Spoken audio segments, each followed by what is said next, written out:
The following was recorded in front of a live studio audience at the Studio 21 Podcast Cafe. This is the United Podcast Network.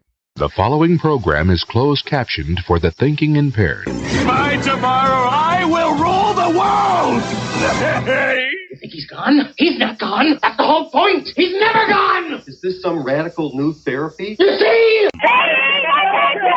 Well, I must have not been paying attention when you were just talking to me. Alrighty. Do you think that you could repeat the question? Do we even have to do a show today? Are you ready already? I don't know. We were supposed to have a guest today, but they bailed for next week. So Are we going to say mean things or no? I'm going to try. Well, tweet mean things. The tweet mean things. All right. Hi, how you guys doing? My name is Tom Duggan here at the Studio 21, at the Paying Attention podcast. Hi at top. Two Guys Smoke Shop at the Studio 21 Podcast Cafe. We have a shorter version of the show for you today. We originally had a couple of guests booked. They're going to be in next week. Next week's the show you don't want to miss, Ed. What's happening, Next week, Tom? we've got the Police Superior Officers Union in Methuen is coming in. Are those the ones paying you to say nice Yes, things? they pay me to say nice things about knew them. it. Yeah, that's the narrative. And we're also going to have a guy I work with. I've worked with in the past, and I work with from time to time on other stuff. Jerry Flynn, who's president of the Police Benevolent Association, and that's kind of like the national union that the Superior Officers Union in Methuen belong to. Got it. So there's always like a local union, and then the local union belongs to like a state union, and then it's like a national union. And Jerry's president of the national union, and he's going to be joining us. It was nice of him to drop by. He came by earlier, I guess, before I got here. I guess I met him. And dropped off this Cops for Trump Pence let me zoom in 2020 T-shirt. I appreciate that from Jerry and all the guys over at the PBA. And what people don't understand is that the reason why the cops sponsor the show and give us information for the newspaper and everything else, it's not that they're buying, me defending them. It's that I've been defending them for 30 years, and they're like, well, at least we got one guy on our side. We ought to be supporting this guy. So, I mean, people could twist it however they want, but I can't win no matter what I do in this business. I've kind of noticed that over the course of my time. And it doesn't matter if it's Methuen, if it's Lawrence. There's an issue going on I want to start off the show with today. Driver's licenses for illegal aliens. You would think that there'd be no way people could attack me on that issue. But you've been pretty clear on where you stand. But somehow I'm still the bastard. Somehow really? I'm still the bad guy. So everyone knows Diana Dizoglio, state senator, is a friend of mine. We don't agree on everything. She's a moderate to conservative Democrat. She agrees with the Republicans like 40, sometimes 50% of the time. So you would think if you were the head, if you were Jim Lyon, my other good friend, that if you were Jim Lyon, head of the Mass GOP, you wouldn't be wasting time attacking someone like Diana Dizoglio when you have guys like Jamie Eldridge who think that not only should illegal aliens be able to come here, get free Social Security numbers, licenses, everything else, he thinks they should be able to vote in our presidential elections from their home country. Like everybody in the world should be able to do, should be involved. And you would think that they would go after the Barry Feingolds of the world and the Jamie Eldridges of the world, but they cut their nose off to spite their face. And I end up the bad guy. So here's what happens. So Diana Dizoglio is at a subcommittee meeting of the Senate, and she votes to allow the issue of driver's licenses for illegal aliens to go forward for study. That was the vote. So they're in a subcommittee meeting. It's not the full Senate vote. It's not the final vote. They're in a subcommittee, and she votes to allow the issue to go forward for study, which means it's going to get changed 9 more times before it comes back to the Senate. Jim Lyons and the Mass GOP go absolutely apoplectic. They've already got memes set up that are floating all over. They're sharing all over Facebook. Diana Dizoglio is evil. They're all evil. All these Democrats, they're all evil people. They're bad people, and they start targeting Diana. So I'm a news guy. I did my job. I shared what they posted. I shared there was a WHAV story that had Diana in the headline, saying that she voted for this to get out of committee. And the headline was a little misleading because it said she voted for illegal aliens for getting driver's license, which isn't exactly the vote, but okay, whatever. But my job is to share the news. So every day when something's in my news feed, and if it's from WHAV, if it's from Boston.com, if it has to do with anybody local in the Valley Patriot area, I share it out. Yep. And then people come on my page and they can either trash somebody or defend somebody. And they did. A bunch of people come on my page trashing Diana. I took no part in it. I sat back and I said nothing because I'd had a conversation with her the day before. And she said, I want you to at least get my side of the story before you weigh in publicly. Fair enough. Yep. So I took no part in the ass kicking that she took on my Facebook page. I'm still the bad guy. I shouldn't have shared the link. She's being singled out. I'm no good. I'm a horrible person. So she's mad at you. So she and her people. So, okay, all right, fine, whatever. So she's my friend, and she was my friend before she was a politician. She'll be my friend after she's a politician. So these things don't really get me all worked up. Until Jim Lyon, another friend of mine, head of the Mass GOP, starts posting on Facebook all over the place about how horrible and evil Diana Dizoglio is and tagging me and calling me out for not calling her out. So now they're mad at me for not calling her out. She's mad at me and her people are mad at me because I posted the story. And I'm sitting here going, wait a minute. I'm friends with both sides. Yeah. I'm very, very clear about my view on driver's licenses for illegal aliens. They shouldn't have driver's licenses. I don't care if Jesus Christ descends into the Senate and says this is a good idea. I'm still voting no. And Diana is now starting to be swayed in the opposite direction. Not so much because she believes driver's licenses for illegal aliens is such a great thing. She's always been against that.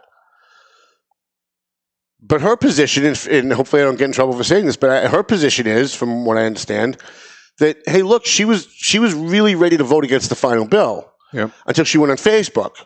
And so people were kicking the shit out of her everywhere she went, and people were making assumptions about what her vote actually was. Didn't bother to click the link and actually read that it was a subcommittee meeting, that she moved something forward, not saying that she was for the actual issue. So now they're pushing her because they're attacking her. Again, they're not attacking Barry Feingold, who wants abortion on demand up to 7th grade. They're not attacking Jamie Eldridge, who wants every Muslim terrorist in the world to move to Massachusetts and vote in elections. They're not attacking any of the people who are the far left-wing anti-American Democrats that run the party. They're going after the person in the middle. They're going after the person who's with them 40 to 50% of the time. And what happens? Listen, this exact dynamic is the reason I left the Republican Party. I was sick of the purity tests. I was working for Richard Tassay. He was running for Congress, an openly gay man, married to another guy, whatever. I couldn't care less what people's personal lives are. But he was fiscally conservative. He was a Republican, and the Republicans eviscerated him. They eviscerated him through the entire campaign, and as a result, he lost, and the Democrat won. And how does that help? Same thing with Scott Brown. Scott Brown ran for United States Senate. He never said he was the conservative icon. He never said that he was the reincarnation of Bill Buckley. He was pretty moderate. He was pretty moderate, and he said he was pretty moderate. He said the first time he ran that he was for abortion in the first trimester. He was very open about some of the things he disagreed with the party platform on, but he was still a Republican, and he won in that special election. And the minute he got elected, the right wing of the Democrat Party targeted him. Not the Democrats that are doing bad things, but the Republican that agrees with us 70% of the time. So Scott Brown loses to Elizabeth Warren. How'd that work out? Not too well. How does that help? How does that help the conservative cause? If you're a conservative Republican, how does it help the conservative cause when you're attacking Scott Brown for not being pure enough?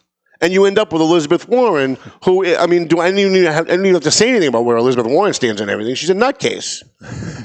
She wants a 7-year-old transgender kid to pick the next Department of Education secretary. As if an 11-year-old kid of any stripe knows anything about the Department of Education. Right. Nothing whatsoever. So she's a total lunatic. And so I used to say to people during the Scott Brown fights and during the Tassay fights, well, would you rather have Elizabeth Warren? Would you rather have, I can't remember the guy that beat Tassay, because I think he's gone now. But would you rather have him? And most of them said yes, because we can campaign against them. We can show everybody how evil they are. So it's all about protecting a narrative. It's not about accomplishing anything. It's not about advancing conservative causes. See, I agree with the Mass GOP, and I agree with Jim Lyon 100% on all of the issues. I can't think of one issue we disagree on issues. Yep. Where they screw up is the strategy. And my strategy has always been, if I find a Democrat like a Suzanne Bump, So Suzanne Bump's our state auditor. She comes up for election. I went out and I supported Suzanne Bump. Why? I get my phone's going like crazy. I get emails from people. You're a traitor. You're a Republican in name only. Well, no, I'm not a Republican anymore at all, so you can't call me that. Why are you supporting Suzanne Bump? She's for abortion on demand. She's for this. She's for welfare for everybody. She's for illegal aliens. Right. I agree with all of that, except she's a friggin' auditor. She's not in charge of abortions. She's not in charge of the death penalty. Her job is to audit. And you know what she did in her first couple of years? She got in, and she did what no Republican auditor would be able to get away with. She audited the welfare department. And she exposed millions and millions of dollars being stolen from the welfare department. At the same time, the Democrat Party, her party, was running around saying there's no fraud. There's no fraud, nothing to see here, move along. Because if they admit that there's any fraud, then they have to admit that the Republicans are right about something, and then they have to spend less money on. So I grabbed Suzanne Bump one day, and I said, I'm a conservative Tea Party guy, but I still support you, and here's why. I want to hold a sign for you. I got the crap beat out of me.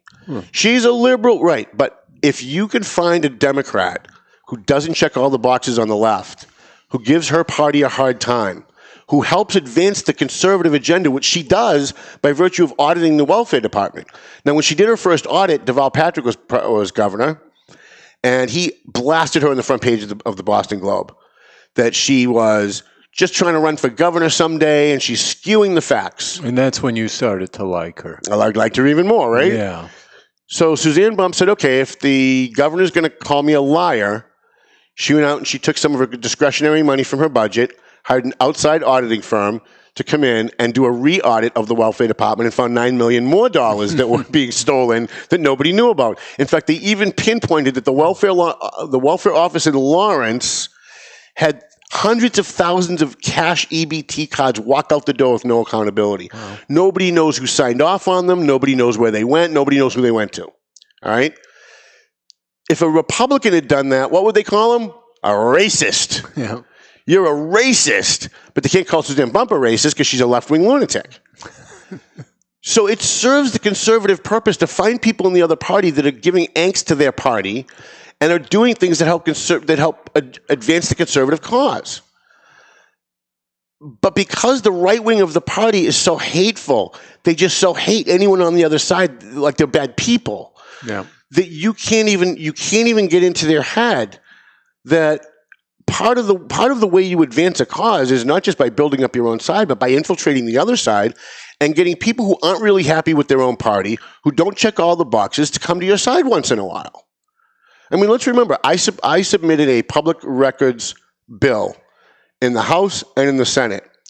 It was Diana Dizoglio and Katie Ives that walked those through. They were Democrats who gave their own party a hard time and walked through my bill and got us the votes and got the governor's signature to get my bill passed. Now, it still needs help. We still have to modify it. There's still some holes in it. But at least we got it done. And we didn't get it done because of the Republicans, because there's only like 8 of them. You're not going to get anything done with just Republicans ever in Massachusetts. It's a communist state. It just is. So to make all Democrats evil, to make all Democrats the enemy, only takes people in the middle who side with you 40 or 50% of the time and pushes them toward the far left. Because as many state reps have said to me, who started off moderate when they got elected and ended up voting with their party on everything, at least there's safety in numbers. They can't come after all of us. If we're all voting that way, they can't come after all of us. I'll side with my party. And by the way, this is Massachusetts. I'll get more votes. Yeah. Right? I'll get less votes if I'm independent and I disagree with my party 50% of the time. Because that means there's a lot of Democrats out there that aren't going to vote for me because I don't check all the boxes. And the conservative right-wing Republicans are never going to vote for me no matter what I do. So now I'm an island. So how does this help? How does this advance the conservative agenda? I would argue that it doesn't.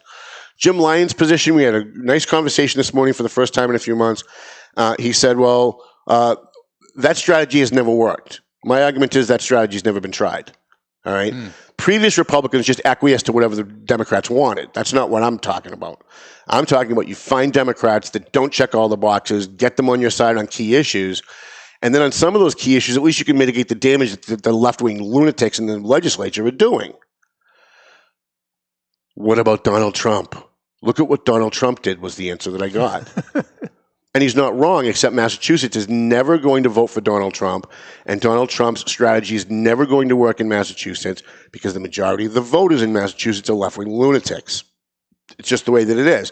We've had Ted Kennedy and Gary Studs and Valley Patriot, and even the Republicans that we've elected are really just Democrats with an R next to their name. I mean, I love Charlie Baker. I do. I supported him. I'll probably support him again, which again gets me attacked by the right. So I'm the guy in the middle. Like, no matter what I do, whether it's Methuen politics and it's the Jessica issue, whether it's state politics and it's this issue, I'm just a bad guy no matter what I do. And it's amazing because then I go on this Methuen Onion page and it's like Tom Duggan bought and paid for. I'm like, by who? Who am I bought? And by the way, please let me know where that mansion is down in the Dominican Republic that I always wanted, because I haven't gotten anything. Translate all this to like a Methuen issue. The Saber-McCarty clan are at total war with me, as you see on the Onion, right? Eviscerate me every chance they get, badmouth me behind my back every chance they get. They do everything they can to try and sap my credibility. And why are they doing that? Because when Jessica Finicaro first got elected, Tim Wood, on behalf of Steve Saber, started writing these really slanderous stories about Jessica, and the only person who defended her was me. I'm the guy that defended her. I'm the guy that went out there on Facebook, on Twitter, in my newspaper, and I defended her because she was right. She wasn't right about all of the issues, but she was right about what she was calling out. So now they're attacking me, and I wake up 2 years later, and Jessica's on their side. I'm like, so wait a minute. So I'm fighting a war for someone who's on their side now. Like, I can't win no matter what I do. Like, there's nothing, no matter what I do. And this is why when people say, Tom, you really don't care if people hate you, like you. No, because no matter what I do, no matter what it is, no matter what position I take, no matter how much I try to smooth over conflict between people behind the scenes, I'm still the bad guy at the end of the day. Well, you know what it amounts to? You actually want to think through issues rather than just align with one side or the other and stay there. Yeah, I don't like when people have knee-jerk reactions to things, especially myself. I've been guilty of it. And then you read into the issue 3 days later and you feel like a fool because you find out what you were having a knee-jerk reaction to was a headline in a story you didn't actually read. And a lot of times the headlines don't really reflect what's in the story, as I just read some of my hate mail. Well, I'll tell you, a lot of times my show titles don't really reflect what was in the show. That's true. Somehow I lost my cigarettes. I don't know how that happened. My God. So that's the thing with listen, I don't think illegal aliens should get licenses. Diana's position, at least as of right now, is the Police Chiefs Association came forward and supported this new bill. Now, she voted against the last three. She never got credit by the Republicans, by the way, for voting against the last three driver's license proposal for illegal aliens. But on this one, they've changed the language because the police chiefs want to be able to know who's in their community. So if they're going to come in, they're going to get a driver's license, they're going to be fingerprinted, we can know who they are. It's a lot easier for cops to do their jobs. Now, that's her position. She's entitled to it. I don't agree with it. Right. Because if you asked police officers, if you took a private survey of most police officers, and I know because I grew up in a cop household, if you polled cops and said, hey, if you had your way, would you do away with the Fourth Amendment so you could search anybody's house or car without a warrant? They'd all say yes, every one of them. Sure. Because it would make their job easier, right? So there's a reason that cops enforce the law and don't make it. And legislators make the law and don't enforce it, right? And while I agree with, sometimes the cops are advocating for things like tougher sentences for rapists or death penalty for cop killers, I agree with them on those issues, but the legislature shouldn't be voting for it just because the cop said so. Because the cops, again, the people enforcing the law should never be the people making the law. Right. Right? Because that's just a recipe for disaster. So I'm screwed no matter what I do. Whether it's the Methuen politics and Lawrence politics, I'm a no-good bastard. Somebody gets shot, I post it online, you never say anything good about Lawrence. You hate Lawrence, you must be a racist. Right? Then I write 15 positive stories about Lawrence, and you know what I get? You're just pandering. You're trying to hide the fact that you hate Latinos and that you're really a racist. So it's like maybe they're paying you to write. I wish people would pay me to do nice things, to say nice things. The only way you're going to actually get me to say nice things is really if you're paying me. So whether it's the driver's license thing, I went off on Linda Campbell. All right. So on the one hand, I've got Methuen Onion saying I'm bought and paid for by people who buy ads in my paper. Linda Campbell spends a lot of money on my newspaper come election time. She also gives us money for our scholarships at the Bash every year. She comes to the Bash every year. She writes a column for us every month. This month, she wrote a column defending her position on banning menthol cigarettes. So I called her out on Facebook. And I said, my exact words were, Linda Campbell's full of crap. And it wasn't because of her position. It was her reasoning for her position. Her reasoning for her position was, we have to save the children. But this is the same Linda Campbell that voted to make pot legal. So I would imagine if you went up to 99 14-year-old boys, randomly surveyed them and said, would you rather have a Newport or a joint? They're all taking the joint, which is, I'm sure, far worse for you than a Newport cigarette. And yet somehow the person who's for abortion on demand up to birth, the person who made pot legal, and the legislature, the Democrats who are looking at safe injection sites for heroin, because that's not bad for kids. No. Menthol cigarettes, that's where they draw the line. So I go on and I love Linda. She's a friend. I just disagree with her on the issue. I say she's full of crap. And what do I get? Evelyn Tobin goes on the Methuen Sound Off page. I'm a no good bastard.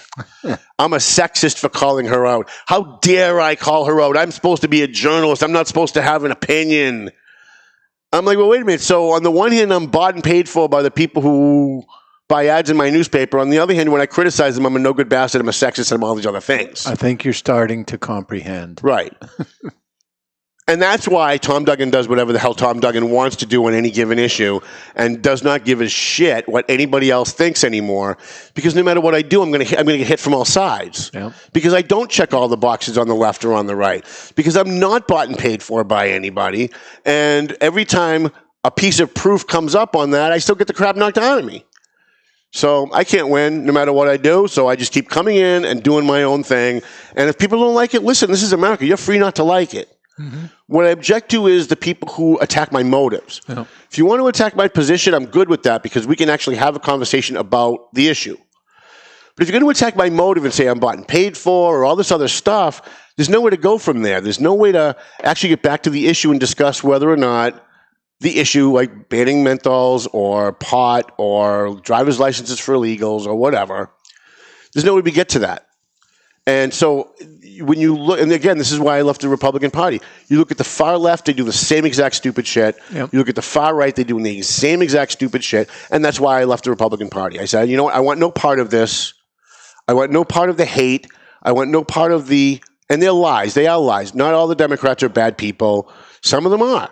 Some of them are just bad people. Some of them, they really hate America and they do whatever they can to try and destroy the country. But a lot of them aren't. A lot of them have been persuaded one way or the other, either by being attacked by the opposite side or by a better argument by the people on their side. And I just think we need to just dial it back a little bit. It's all this Trump hatred at the national level and all this partisan hatred at the state and local level that is driving people away from each other. You know, I dinner with Diana Dizoglio last night. I checked us in on Facebook. We went to Salvatore's restaurant, which, by the way, amazing veal masala. And right away, why are you having dinner with her? She's the enemy. She's evil. Well, you know what? She's my friend. And she's not the enemy, and she's not evil. She has a different opinion than I do on some things. She has a different opinion than you do on some things. And you need to get over yourself. Because it's not about the person. It's about the issues. And Diana and I disagree on a lot of stuff. And on a lot of stuff we agree. But you never, if you're the head of the Mass GOP, you're never going to advance a conservative position in the State House by attacking every single person with a D next to their name because they're like 300 to 1. Like, I think we literally have 3 Republicans in the Senate. Maybe I'm off. Maybe there's 4. But you've got, 50 Senate members? 4 doesn't get you anywhere. No. You look in the House, you've got, I think, 16 or 17. I might be off on the number. But there's way over 100 state senators, state legislators. So having 15 or 16 on your side isn't going to help you do anything. In order to get anything passed, in order for my bill, the public records bill, to get passed, I needed support from Democrats and Republicans. I had to be willing to sit down with Democrats like Jamie Eldridge, God help me, and I did, sit down with him and talk with him about some of the things that he wanted to put in the public records bill and compromise. Now, look, they put some things in the public records bill that got passed that I absolutely hated. But it wasn't going to get passed without it. So then it becomes a zero-sum game. You get nothing and run around and bitch and complain like the Mass GOP wants to do about everything, right? Or do you work with people and do you move the ball forward closer to the goal line and then live to fight another day? That's my philosophy. Now, the Mass GOP, I love Jim Lyon. He just has a different philosophy. He sees it completely different. But I just love how I'm the bad guy no matter what I do. Like, no matter what happens, it's me. I'm the bad. I'm like, somehow I'm so powerful that people really, really are taken in by what my position's going to be on something. Well, you have a machine. Right, yeah, that's right. I have this big machine. I wish I did have a machine. I wish people would be defending me when I get the crap beat out of me on Facebook. So in Methuen, let's get to the latest Methuen kerfuffle. So getting back to my point of a couple of weeks ago, and I think I mentioned it earlier, people in Methuen think they're so friggin' unique. They think nothing that happens in Methuen is happening anywhere else or has ever happened anywhere else. And they're all trying to reinvent the wheel. So the Eagle Tribune published half a story, again, that they're very good at publishing half stories. And they got a copy of some emails between the Methuen Police Superior Officers Union president and their lawyers. Now, how they got those emails and why the union didn't fight the release of those emails, because it's attorney-client privilege, it's attorney-client work product, I have no idea. But they did it. They released them. And the Eagle Tribune publishes them, kind of. They published some of them. They published excerpts from some of them. And here's the two things that came out of that. Number one, the chief is a no-good bastard. He's committing felonies because he's negotiating on behalf of, this is according to the Saber and McCarty clan, he's negotiating on behalf of the city against the Patrolmen and Superior Officers Union. He represents the city during those negotiations. And if they get a bump in pay, he gets a bump in pay. So they're calling that self-dealing. They're saying he shouldn't be able to negotiate because whatever he accepts in that negotiation, he's going to personally benefit from in his own paycheck. Which isn't exactly true. It's close, but it's not exactly true. Because it's not the chief that accepts the contract at the end. The chief helps negotiate, but it's up to the mayor at the end of the day to accept the contract or not accept the contract. And if the mayor says, no, this is too much, go back and negotiate, then they go back and they negotiate. And it's up to the chief in those negotiations to negotiate those numbers down, to whatever the mayor wants it to be. He's acting on behalf of the mayor, and that's his job. The other thing is, I'm sitting there reading this in the Eagle Tribune, and I'm watching all of the piling on that goes on, just like with the Diana thing. People half read stuff and they just stop piling on. The chief's no good. He's a felon. He's breaking the law. This is self-dealing. We need to have all kinds of stuff going on. And I started thinking, it's funny because in Haverhill, the police chief negotiates the superior officers and the police union contracts. And in Lawrence, the police chief negotiates on behalf of the city for the patrolmen. And so if this was self-dealing, if this was something that was illegal, you would think that the attorney general would put a stop to it. I would think. Right? But the attorney general hasn't put a stop to it. The other thing that came out of these emails, and it's going to be a very short show today, the other thing that came out of these emails was that I guess Greg DeLant, president of the Patrolmen's Union, was joking with his lawyer at some point and said something to the effect in one of the emails, I hope the counselors don't bring a calculator to the meeting. Now, is that funny? Yeah, it's kind of funny. But when you're reading it and it's out of context, it doesn't really seem very funny. It kind of seems almost nefarious. Right. And so they've seized upon this to say, see, it's proof they broke the law. So, look, this is all going to come to a head. It's all going to go to arbitration. I know the council thinks that they should have some kind of a role in this. I don't really think that they should. It's up to the mayor. It's up to the people who are doing the management audit. It's up to the arbitrator. It's up to the court. There's also public safety investigations and law enforcement investigations going on. And I just think that the councilors should probably just kind of dial it back a little bit, worry about budget and policy. The new mayor's been in office like 11 minutes. Give him a chance to get some things done. So, all right, I think that's going to be it. That's going to be it for me. No, it's not. No, it's not? Well, don't you want to cue up the video?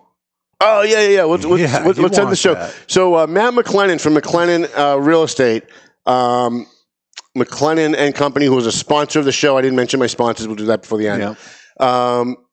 he went out and did a video because everybody says the weights market differently, and they kind of put like a little funny video together about how to say the weights. Is it Thwaites? Is it the weights? Some people say it like wicked differently. And I thought I would play that for you guys because I thought it would be kind of funny if you want to do that. I do want to.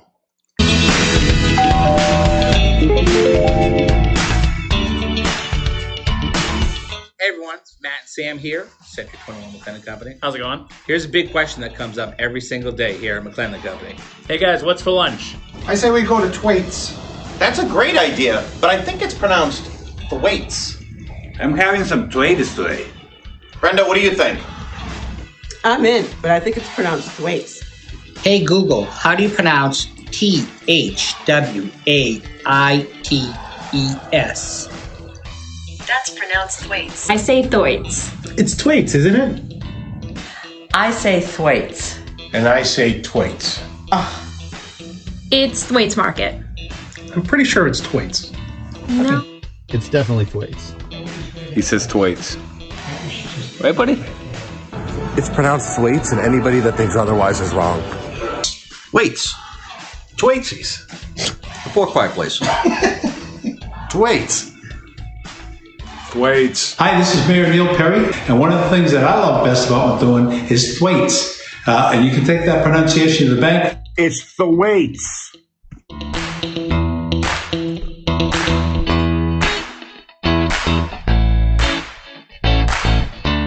I guess if you live in Methuen, you can call it Thwaites. But if you live in Methuen, you should call it Thwaites. Thwaites Market. Well, there you have it. I guess it really doesn't matter how you say it. There's one thing for sure. Everyone loves Thwaites Market, especially their friends at McLennan & Company. I thought it was McClellan. Oh! Burn. So we wanted to play that for Matt. Matt, by the way, Matt McLennan and his nephew, and I hope his name is Sam because that's the name that's in my head, but I'm always wrong about those things. Showed up last night at a TMF family dinner for the homeless and donated some food and hung around all night too. So I definitely appreciate that. I love it when people in the private industry, people in private business, see something going on that helps other people and just jumps in. And what's great about Matt is he always says, listen, you don't have to thank me. Don't put my name on Facebook. Those are the people I always put their name on Facebook, even when they say don't, because there are a lot of people who go and help the homeless when they know there's going to be cameras and they want to get their name in the paper. Yeah. They want to get thanked publicly so they can virtue signal what a nice person they are. And the people that do it quietly and don't want the kudos are the ones that I want to make sure get the kudos. So, we want to thank McLennan Real Estate for sponsoring the show. Love Janet McBride. Did you see the way she looked at her husband when he said Thwaites? A look of total disgust. Total disgust. Like, how dare you? How dare you? AFC Urgent Care. We want to thank Lisa Williams over at AFC Urgent Care. If you're not feeling well, they're in North Andover and Methuen. I usually go to the one in Methuen, but I've been to the one in North Andover. Always get great service. Marcoux Towing. Jason Marcoux comes every Wednesday night and brings hot cocoa or coffee for the homeless, which is amazing, which is awesome. Marsan and Son Construction, the Methuen Police Superior Officers Union, Climate Design Systems, and by the way, Borelli's Deli. Oh, yeah. Yeah, so if they're still open by the time I can get out of here, I'm going to get my meats today at Borelli's Deli. And not only do they have great sandwich meats, they have great sandwiches. So usually I'll get like a pound of turkey, a pound of ham, a pound of cheese, a couple of other things, and then I'll order 2 or 3 subs. 2 or 3? Yeah. And I stick them in the fridge. So like when I'm sitting in my office and it's 2 a.m. and I get hungry, I can take half a sub. Right. And because 2 a.m. is only halfway through your well, day. That's true. I'm not climbing into bed till about 7 anyway. So, all right. So we're going to end the show here. It's going to be a quick show. I will be on Political TNT at 4 o'clock. And next week, we are going to have the Methuen Police Superior Officers Union here. I think we may have Police Chief Joe Solomon here. And we're definitely going to have Jerry Flynn from the Police Benevolent Association representing the Methuen officers. And we're going to ask some tough questions, right? And we'll see what kind of answers that they have. And maybe we can dispel some of the lies and some of the rumors that are going on surrounding all of this kerfuffle. I'm looking forward to that. Yeah, I am too. So Melvin Taylor says you got to go home. So please, just go home already.